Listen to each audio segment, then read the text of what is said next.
So let's be real. Content marketing is no longer just about creating content, right? It's about creating impact. And it's hard because there is just so much noise online these days. I mean, like, how do you really build a content strategy that's driving real results? Well, I've got the perfect guest on today's podcast episode that is going to break it all down for us. Welcome to Rocky Mountain Marketing. I'm your host, Katie Brinkley. Join us as we dive deep with the world's leading digital marketing experts every single Tuesday. It's all about giving you the strategies that are working right now, directly from those who are making an impact. With my 20 years of experience, I'm here to help you navigate the world of digital marketing. Whether you're looking to sharpen your skills or transform your business, you're in the right place. Let's get started on today's journey to success. Today's guest is Robert Rose, and he's one of the biggest names in content marketing. He is the Chief Strategy Advisor at the Content Marketing Institute, and he is the founder of the Content Advisory and the author of Content Marketing Strategy. I catch him every Friday on LinkedIn Live with Joe Polizzi for This Old Marketing podcast. That's where I really became a big fan of Robert Rose. I've seen him speak at events like CEX, Social Media Marketing World, Content Marketing World. He's worked with brands like NASA, Hilton, and Salesforce. I mean, Robert, we are so fortunate to have you on the show today. And we're going to be talking about what is working right now in content marketing and honestly, why most businesses are just doing it wrong. So, Robert, thank you so much for joining me on Rocky Mountain Marketing today. 100%. Long-time listener, big-time fan, and first-time guest. So I'm super psyched to be here. Thank you for having me. Well, and you've had the opportunity to work with some super big brands like NASA, Hilton, Salesforce. And the majority of our listeners on Rocky Mountain Marketing aren't those huge brands, but I think that everything that we're seeing in this content marketing space is really shifting. Whether you're a big brand, a small brand, an influencer, it's more important than ever to have a person as a part of your brand.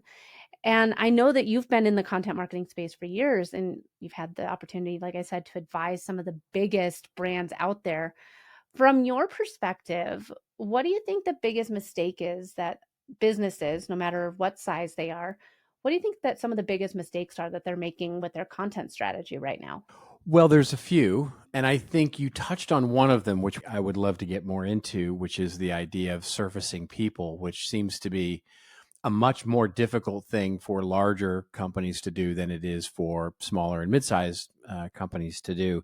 But I'll speak to one first, which is the biggest mistake that I see, which is we're still in a mindset, big or small company, we're still in this mindset of creating content for container first and then story second, right? So, and we're naturally taught to do this when we get taught in marketing how to create any kind of content. What do we say? We say, well, I need an ad, or I need an email, or I need a white paper, or I need a webinar, or I need a talk, or I need a PowerPoint. And so we think I need a container, and then we hand it off to the wonderful content people to say, go make that, please. And then those content people go, okay, and they put the best thing that they can put in those things. So what happens so often is that we see really big, wonderful, creative ideas get trapped in the context of a blog post simply because that was the way we thought of it first or needed first. Or we see, unfortunately, the reverse, which is really small, sort of meh ideas get expanded into something like an ebook, and none of it works very well. And so it's this idea of how can we start to switch that around so that when we start talking about content, the content we want to create, the content we want to be known for, the content we want to use to further our business, how do we start talking about the story first, the value first, all of those things that will really define what it is for us to differentiate and to create impact? And then go, great, now what are all the containers that we can put that story into that would make sense? And it just makes better sense because, I mean, let's be honest, great ideas are rare, right? The containers are plentiful. So we want to maximize the number of great ideas into as many containers as we can possibly get just to make sense of it all. Yeah. I think that what you're saying too, it's, while you were talking, I was thinking in the background, like, well, it's so true. We create content for something like within this container.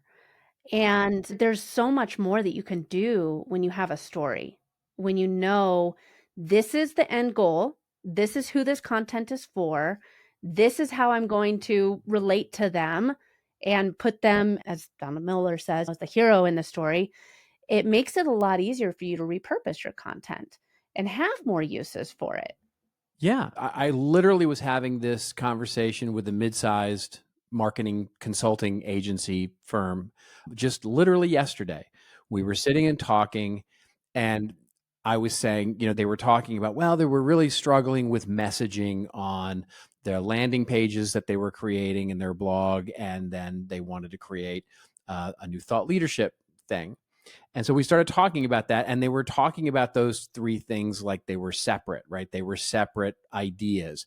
And they were like, we need an idea for thought leadership, and we need an idea for that campaign that we want to do in paid media. And we have that idea that we want to put into that blog post and all those sorts of things. And I'm like, no, you need an idea. And then those other things, and literally saying, don't think about the container, go write the story. Like just go, it doesn't matter if it's 1,000 words or 1,500 words or 5,000 words or images, audio, script, whatever it ends up being, go write the complete thing that you want to create, that value that you want to create, that course, that educational piece, that whatever it is. Don't worry about that. Just open up Google Docs or Word Doc or whatever and just start creating. Once you have it all done and finally wordsmithed and you've got it just the way you want that, now we go, great. Now, how do I take that and translate it to an email? How do I translate that into a blog post? How do I translate that into an ebook? How do I translate that into a webinar? And now you're starting to create a consistency across your content strategy, which is going to be focused on impact. And now you can start really comparing apples to apples about which ones work the best. I totally agree. And I think that's one of the biggest problems is so many businesses are just focused on cranking out content. We need to Right. do 3 videos a day. We need to do this. We need to do that. Right. And they're not really thinking about the why behind it. Why are they doing that? I know that you talk a lot about the idea of content as a business strategy. The content is Yes. the strategy. I know you broke it down a little bit just there, but can you break it down a little bit further for us? Sure. It is when you think about it. So it's very often that I'll talk, and by the way, this is also big or small company. I'll talk to a business owner in a small company or a CMO in a mid-sized company or even the CEO of a big company. And I'll say, tell me about content and how that gets made, how that is processed, how it all works. And they're like, and they look at me a little bit like my dog looks at me when I'm making a sound that they don't understand. It's like, what are you talking about? And I say, well, here's what I mean by that. How does it get made? Like, how does it all this stuff work? And they're like, I don't know. I just have an idea. Somebody has an idea. We throw it into this magic box, and all of a sudden, stuff comes out the other side, right? And I'm like, you're right. That's probably how it gets made, but they don't know how it gets made. By the way, the people making it doesn't know how it gets made, right? All they're seeing is requests in their email for, I need another ebook, right? I need another blog post. I need a better hero image. I need a better this. I need a better that. Give me a video. I need a video. We need a viral video, right? And all of that sort of just comes in and what we need to rather think of it as is, how does a media company work, right? And if you think about a media company for the second, we've given lots of sort of lip service to the idea of operating like a media company throughout the years. And what we've conflated it with is this idea of marketing ourselves like a media company does, marketing ourselves like a movie company does, or marketing ourselves like a music company does. And that's not it at all. By the way, I've worked with those companies and they're just as bad at it as we are, right? But the key is that how do they treat content? It's a strategic asset and a strategic part of their business operation. It's a precision machine. And they can tell you, if you ask that same question to a media company, how does content get made? They will walk you through a detailed process, a detailed workflow, a detailed approach to how they create, manage, publish, measure, ideate new content. I mean, they know it backwards and forwards. And that's the thing we're trying to emulate. Yes. I love hearing you say all that because it's so true. I feel like there's just so much content out there. We have content saturation. I mean, in one of my presentations, I list out how many pieces of content are published each day to each social media platform. And I mean, Mm. there's just so much out there. There's so much content and so much content that's being produced. What do you think in 2025? What do you think it actually takes for content to stand out? Because it is a very crowded marketplace. It is indeed. And, we're dealing with some unfortunate realities, right, at the moment, which are namely, so we've got, I'm sure we'll talk a little bit about AI because it's literally been 22 seconds and we haven't spoken about AI. So at some point, I'm sure we'll get to AI. But when you look at the sort of environment of 2025 with, like you said, with all the noise, the sea of sameness of content, the democratization of all the platforms where it's as easy to post your breakfast as it is some amazing thought leadership piece. And all of that together, and you say, what do you need to do with AI search and zero click marketing this and in social media that? And the reality that's unfortunate is that we are losing the organic magnetism of our websites, of our blogs, of our owned media properties. It's a sad reality that Google search is fundamentally broken. AI search is starting to disrupt it. And other elements of social media are deprecating those things that click out to our websites. So the strategy now, in order to stand out, is ultimately a lot of content, but not necessarily more ideas, right? So when you think about the amount of content out there, it's not that there are more better ideas, it's that there's just like a lot of bleh, right, out there. And so if you can create a differentiated idea and then focus your mind around this idea of how do I create a bigger footprint of that value out there? So what does that mean? Well, it means getting that value onto the social media platforms, getting that value out on podcasts, getting that same value out on guest posting or guest speaking or guesting on other people's platforms, or getting that value out into the actual owned media and paid media. And so, yes, your content and value will be consumed outside the bounds of your website, and that sucks, and we don't like it, and we wish it was different, but that's the oxygen we have right now. And so the strategy in 2025 is really, how do I create the value footprint as big as I can so I can be seen by as many as I can, and then hopefully pull those people into my magnet with my own great magnetic ideas. I love that, and I think that with what we do at Next Step Social, we do turn social media production and podcast production, but we're not, and this is one of the things I say in all of our sales calls is I'm like, we're not a traditional social media agency or podcast production company. We're Sure. going to produce great content for you, but we're not going to just spam a bunch of people saying like new podcast alert, because nobody cares. Nobody cares on Instagram that there's new podcast. What they Right. care about is what's in it for them. How are you solving their problems? Right. So how can you position this so that you're answering your ideal client's problems before they even had to ask the question and type it into the Google search bar? So I love that. And I hope that people listening really think about who it is that they're creating content for. And if they're sitting there thinking, like, okay, I need to rethink my content strategy now, Robert, Katie, what is the first step that you would have them take? Yeah, and but I'll get to the first step, which is a great question, but I wanted to reiterate your point because it's a really good one. It is that thinking that you just talked about, this idea of helping people find your stuff before they even know that they want it, is such the implication from all of that is out of the For You tab, right? Which is, of course, Facebook, Instagram, LinkedIn, every social media platform, and including Google search, is the For You idea. The For You algorithm is helping people to discover content before they knew they needed to know it, right? And so if you have that mindset of getting your content out there, that's the best way you're going to actually get those people to be interested enough to visit you. And Yeah, I to think the leave first, social media, to leave yeah, social media and say like, "Oh, there's a podcast where I could learn more." Cool.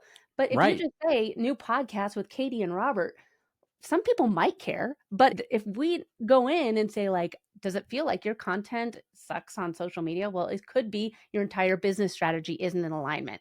Well, wait a second. What do you mean? And then it entices them to be like, oh, well, there's more I could learn. Cool. Now I'll leave social media. But nobody right. wanted to go to Instagram to listen to a podcast.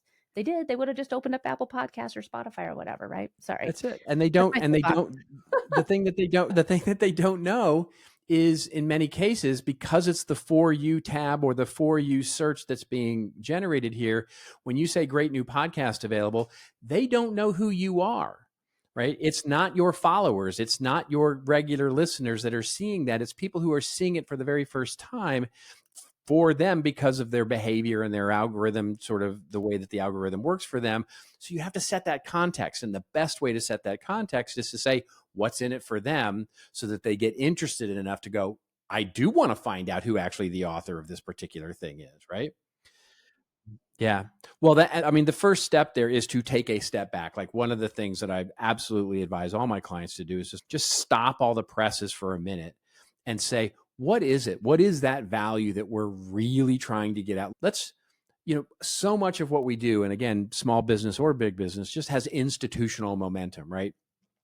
We continue to publish that newsletter list because we do. It's Friday, it has to go out, but it doesn't do anything for us, but we do it. We create that podcast, we update the website, we send that email, we do the trains are all running, and we're loath to turn any of them off because they just have been working and we don't know which one is the best and all of that. So the key is to take a step back and go, what's really working for us now? And what story do we really want to be telling? And where do we want to be telling that story? Because now, I mean, one of the things that I've been saying a lot lately to clients is like, look, for the last 10 years, all of us have been moving fast and breaking things. And so what we need to realize is that we look around and we've been spending all this time moving fast and breaking things, and we wonder why everything is broken. And we're just constantly in this mindset of fix this, fix this, fix this, fix this. Let's stop figuring out how to fix everything. Figure out what we need to throw out. Let's Marie Kondo that stuff and just get it out of our life and fix the important things. But more importantly, create something new. Create something new that really is a value and story that you can really hang your hat on. And now for a quick break. You've heard me mention some of my favorite tools on Rocky Mountain Marketing in the past, and today I want to talk to you about Podmatch.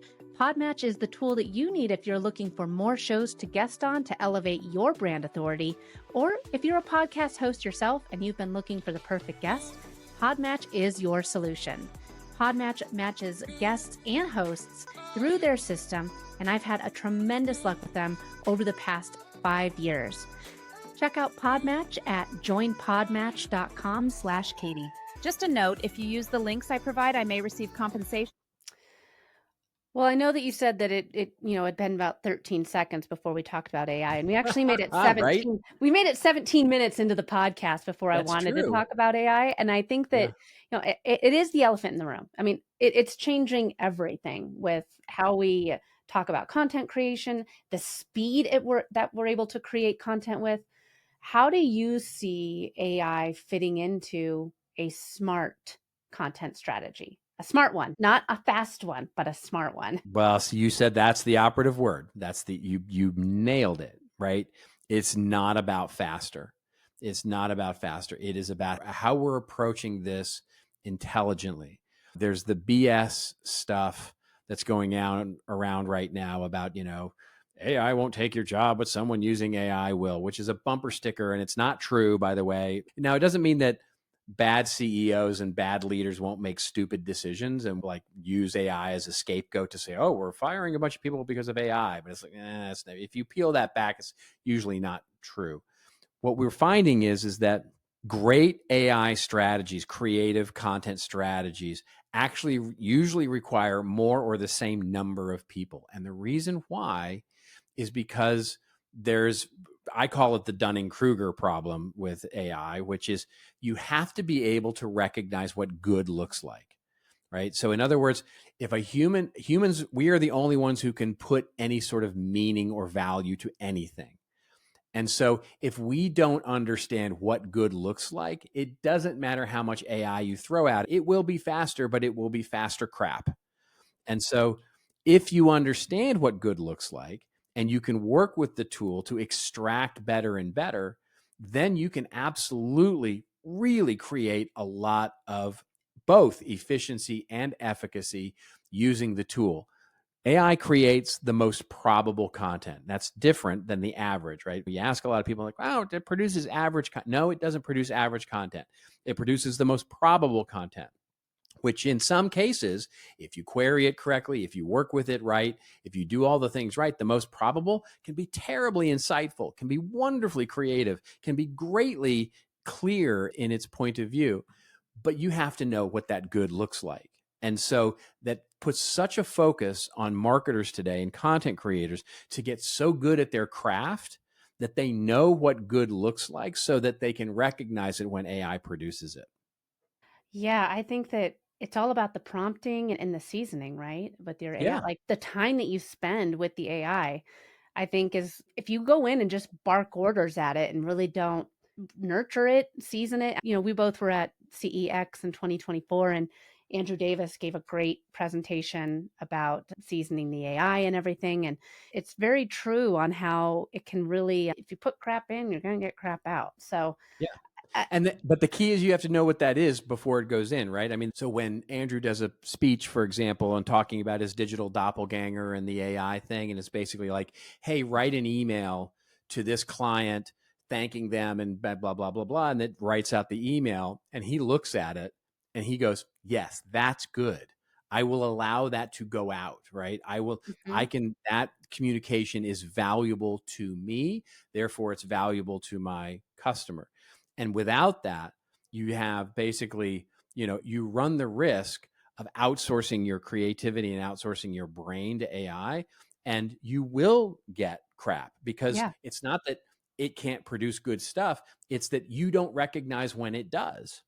hmm Yes, yes. I think that we use AI. I mean, if you're not using AI yet with your business yet, you start now. But I mean, like we use AI at Next Step Social, and it's real. I use it every day for brainstorming. Nikki uses it to run different. She's our copywriter. She runs a lot of her stuff through it to make sure that there's SEO and keywords and different things. So I mean, like AI is a great partner, and I think that with AI, how do you think it's helping as far as like content planning? Are there like different tools or workflows that you think are actually making content better rather than just faster?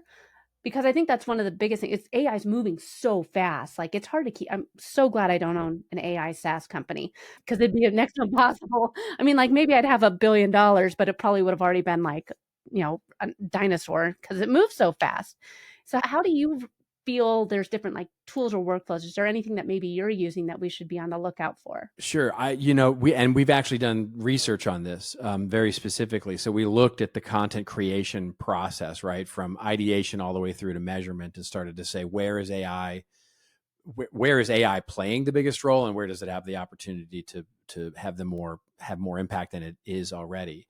And what we notice is that it's mostly on the front end and the middle. In other words, mostly in the brainstorming and ideation and things like persona research, and some of those things are some of the bigger use cases that we're seeing, as well as where we really see a heavy usage is exactly what you just said, helping us recognize the patterns and the things like keyword analysis, writing abstracts, writing shorter versions, writing all the different derivative content out of an original piece of content. Amazing efficiency work use cases there.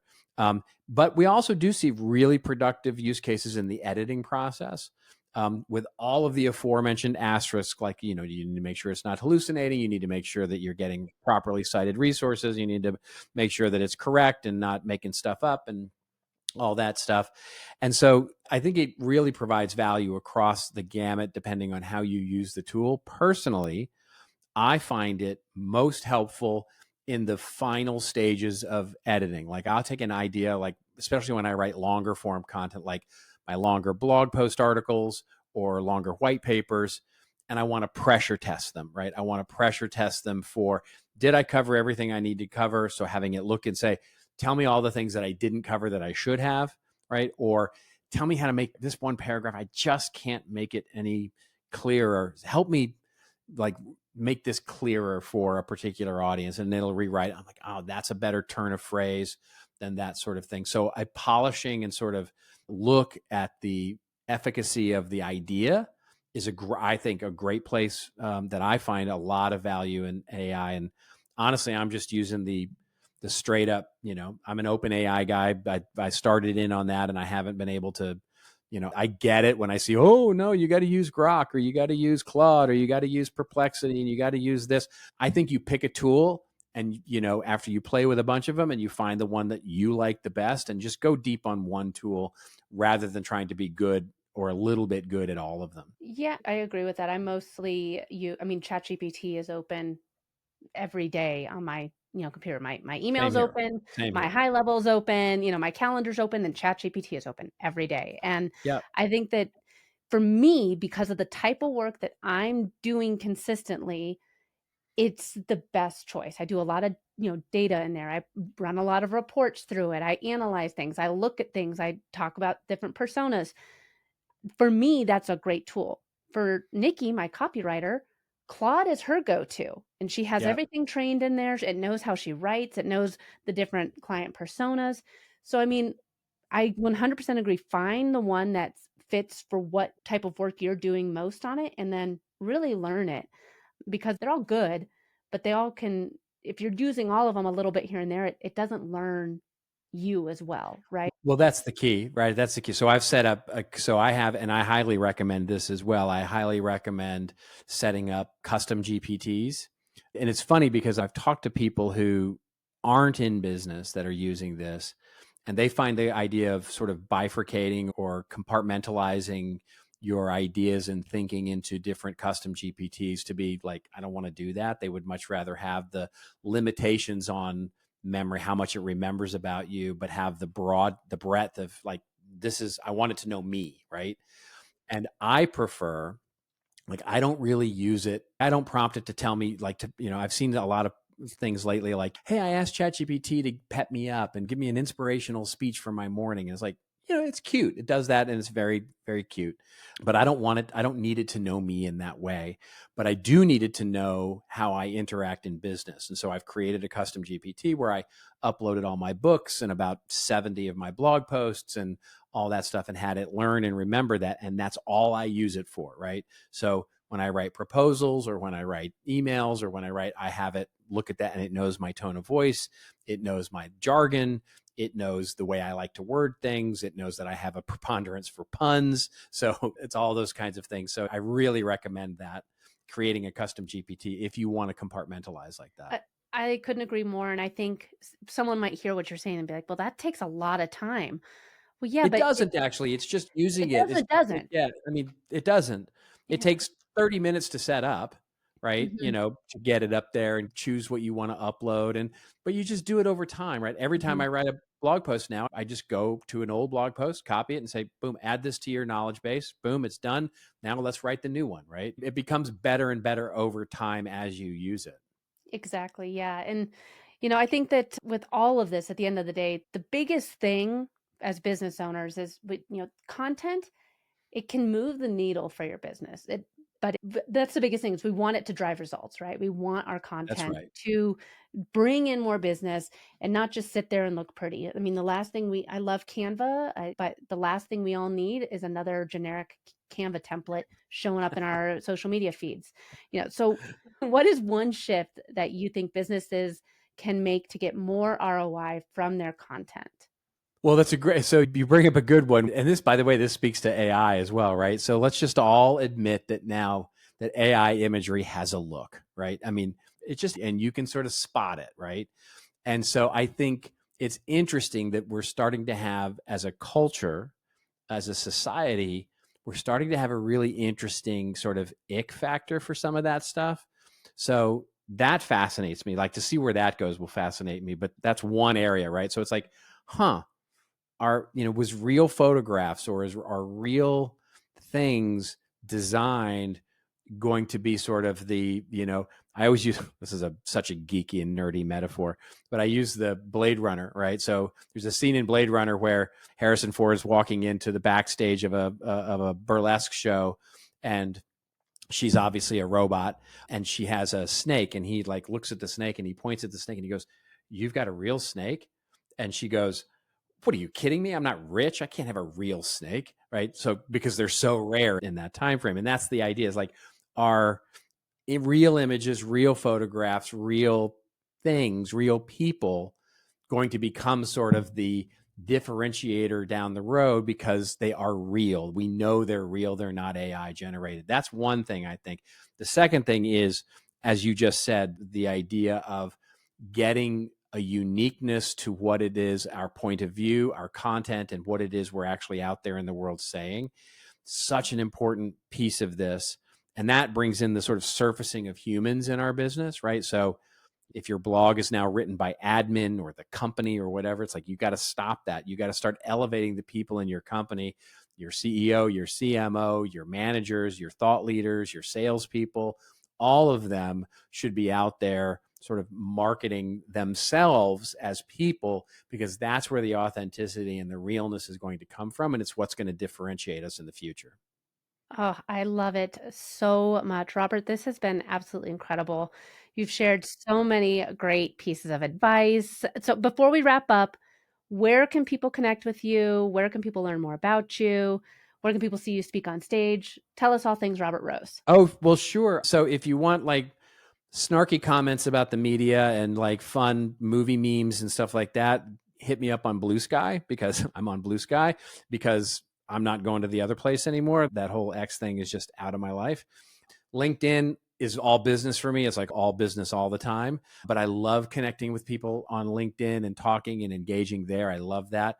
Our little website is seventhbear.com, where you can catch up on all my blogging and all my content and blah, blah, blah, and books and stuff like that. And yes, and then out in the world, really at a B2B marketing event near you at some point. Amazing. Yes. And Robert, it's always great speaking with you. And check out, if you love this podcast, you'll love Robert's as well. It's This Old Marketing Podcast.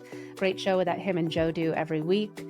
Robert, thank you so much for joining me on Rocky Mountain Marketing. Well, thank you for having me. It was so much fun. Thanks so much for listening to this week's episode of Rocky Mountain Marketing. I hope you're leaving with valuable insights and the inspiration to lead your market. If you've enjoyed our time together and found today's podcast episode useful, I have a small favor to ask of you. Please hit that subscribe button to stay updated with the latest episodes. And if you know someone who could benefit from these episodes, maybe a fellow business leader or an aspiring entrepreneur, go ahead and share this episode with them. Let's spread the knowledge and grow together. Also, I'd love to hear from you and continue the conversation beyond the podcast. Visit me at katiebrinkley.com to connect, to find more resources, or just to share your journey. And be sure to pick up your copy of my new book, The Social Shift, at katiebrinkley.com/book. Thanks again for tuning in. I'm Katie Brinkley, and I can't wait to dive into more strategies and stories with you on the next episode of Rocky Mountain Marketing. Let's keep on taking your marketing to new heights.